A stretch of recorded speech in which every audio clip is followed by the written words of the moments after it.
आपने एक घर खरीदा, अलॉटमेंट लेटर ले लिया और कुछ साल बाद आपने उस घर को रजिस्टर किया।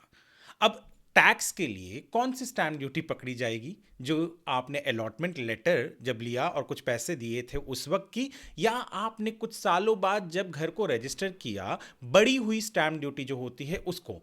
टैक्स डिपार्टमेंट ने एक ऐसा ही केस ला दिया सामने, और परिणाम क्या है, यानी हर होम बायर को जो घर खरीदता है और घर खरीदते वक्त अलॉटमेंट लेटर ले लेता है, पर रजिस्टर और अग्रीमेंट जो होता है, अग्रीमेंट को रजिस्टर जो करता है वो थोड़े दिनों बाद या महीनों बाद या सालों बाद करता है, तो जो स्टैम्प ड्यूटी में डिफरेंस आता है वो उस कौन सा स्टैम्प ड्यूटी पकड़ा जाएगा, अलॉटमेंट वाला या रजिस्टर करने वाला? ये मैं आपको आज इस वीडियो में बताऊंगा, तो बने रहिए हमारे साथ वीडियो के अंत तक। नमस्कार, मैं हूं अरुण सिंह और आप देख रहे हैं स्क्वायर फीट इंडिया।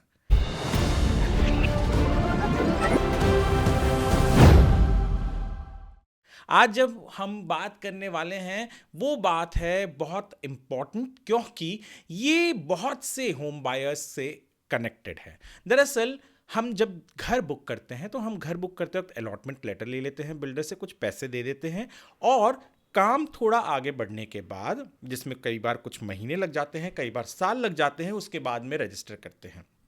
तो जब अलॉटमेंट लेते हैं उस वक्त की जो स्टैम्प ड्यूटी होती है और जो स्टैम्प ड्यूटी जब आप भरते हैं, रजिस्टर करते हैं, उस वक्त की जो स्टैम्प ड्यूटी होती है उसमें कई बार ज़मीन आसमान का फ़र्क होता है। तो टैक्स आप किस पर भरेंगे? आपने जो अलॉटमेंट जब लिया, यानी अलॉटमेंट लेते वक्त जब पैसे दिए उस वक्त, या जब आपने रजिस्टर किया इस वक्त? ऐसा ही एक केस पहुंचा इनकम टैक्स अपीलेट ट्रिब्यूनल में, जहां पर एक होम बायर केस के डिटेल्स, पार्टी के नाम, सब कुछ मैं डिस्क्रिप्शन में दे चुका हूं, वहां से आप ज़रूर केस ऑर्डर ढूंढ कर पढ़िएगा, क्योंकि बहुत इंपॉर्टेंट है। तो कहानी की तरफ बढ़ते हैं। घाटकोपर में एक घर लिया एक होम बायर ने 2011 में। उन्होंने वो घर लिया और उस वक्त अलॉटमेंट के वक्त 7 मार्च 2011 की बात है, उसी वक्त उन्होंने कुछ 7 लाख रुपए चेक के जरिए, बैंकिंग चैनल के जरिए दे भी दिया। अब रजिस्टर उन्होंने किया 2017 में। तो 2017 में जब रजिस्टर किया, 99 लाख रुपीस टोटल कंसिडरेशन था, पर स्टैम्प ड्यूटी वैल्यू बढ़ चुकी थी, तो 1 करोड़ 11 लाख रुपए जो स्टैम्प ड्यूटी था वो आया। अब इनकम टैक्स डिपार्टमेंट ने कहा कि डिफरेंस जो है वो बहुत ज़्यादा है, तो आपके पास जो 12 लाख रुपए डिफरेंस है 1 crore 11 lakh stamp duty value में, और आपने 99 लाख रुपए में जो लिया है, तो 12 लाख का से भी ज़्यादा का जो डिफरेंस है वो आप इनकम फ्रॉम अदर सोर्सेज है, आपको वो टैक्स भरना पड़ेगा, और उसको पूरा ऐड कर दिया।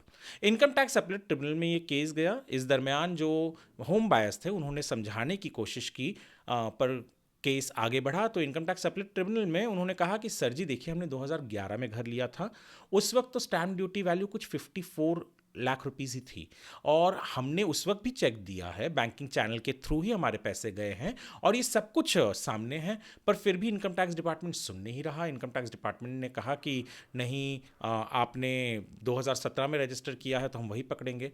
और इन्होंने, जो होम बायर्स थे, उन्होंने जो वैल्यूअर होते हैं ऑफिशियल, उनके ज़रिए भी एक रिपोर्ट सबमिट किया, पर इनकम टैक्स डिपार्टमेंट मानने को तैयार नहीं था। और केस जब इनकम टैक्स अपीलेट ट्रिब्यूनल में पहुंचा तो अपीलेट ट्रिब्यूनल ने ऑर्डर दिया कि अलॉटमेंट लेटर, यानी जो 2011 में था और इन्होंने बैंकिंग चैनल के ज़रिए सारे पैसे दिए, अब रजिस्टर लेट हो रहा है, तो उसमें होम बायर की गलती नहीं मानी जाएगी, और ना ही इन्होंने कोई टैक्स चोरी की है इसके बारे में बोला जाएगा। उस वक्त तो 54 लाख ही था, फिर भी 99 लाख में रजिस्टर किया, और अलॉटमेंट लेटर का डेट पकड़ा जाएगा जब हम टैक्स के पर्पस के लिए कैलकुलेट करेंगे, और स्टैम्प ड्यूटी जो 2017 में 1 करोड़ 11 लाख रुपए थी उसे नहीं पकड़ा जाएगा। और इससे जो 12 लाख का income from other source add किया था इनकम टैक्स डिपार्टमेंट के ऑफिशियल्स ने, उसे इन्होंने डिलीट कर दिया। इनकम टैक्स अपीलेट ट्रिब्यूनल ने 22 जून को ये ऑर्डर आया है, बहुत इंपॉर्टेंट ऑर्डर है, और इस ऑर्डर के ऊपर एक आर्टिकल भी हमने हमारे वेबसाइट squarefeetindia.com पर लिखा हुआ है। ये ऑर्डर इंपॉर्टेंट क्यों है? क्योंकि बहुत से लोग, अधिकांश हम देखते हैं कि घर पहले बुक करते हैं, कुछ पैसे दे देते हैं, रजिस्ट्रेशन बाद में होता है। अब इस तरीके के जो असमंजस होते हैं कि अब रजिस्टर बाद में किया, स्टैम्प ड्यूटी वैल्यू बढ़ गई है, तो क्या टैक्स जो भरना होता है, जो भी टैक्स कैलकुलेट होता है, वो टैक्स कौन से बेसिस पे कैलकुलेट होगा।